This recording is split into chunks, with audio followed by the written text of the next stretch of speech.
Magandang hapon po. Nandito na po tayo ngayon sa Pamilya Rayos na ating i-interviewin.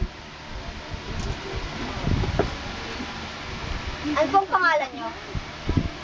Si Catherine Rayos. Ano pong pangalan ng mister nyo?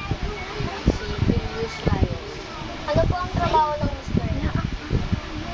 Sa munisipyo. Saan Sa po? admin, munisipyo. Saan po? Sa munisipyo nga. Lahat po ba ng anak niyo ay buhay? Hindi, may namatay na kapatid. Walo silang buhay. Kambal. Lahat po ba ng anak niyo ay nakakapag-aral? Oo, lahat sila. Pero lang yung baby. Paano po kayo nakakapag-survive sa araw-araw?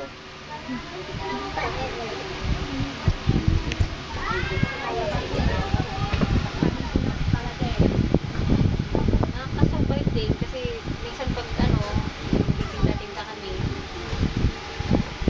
Paano po?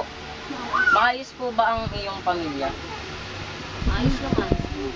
Nakakapag-aral naman sila. Lahat. Kain din naman na araw-araw.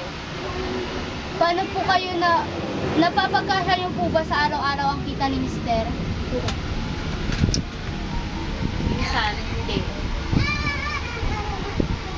Kayo po ba ay nangungupahan?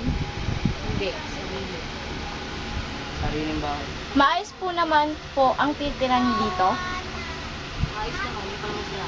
Saan po nagtatrabaho si Mister? Sa munisipyo.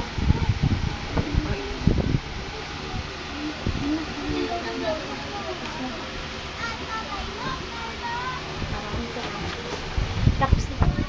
Maraming salamat po sa Pagbibigay ng impormasyon. pagbibigay ng impormasyon.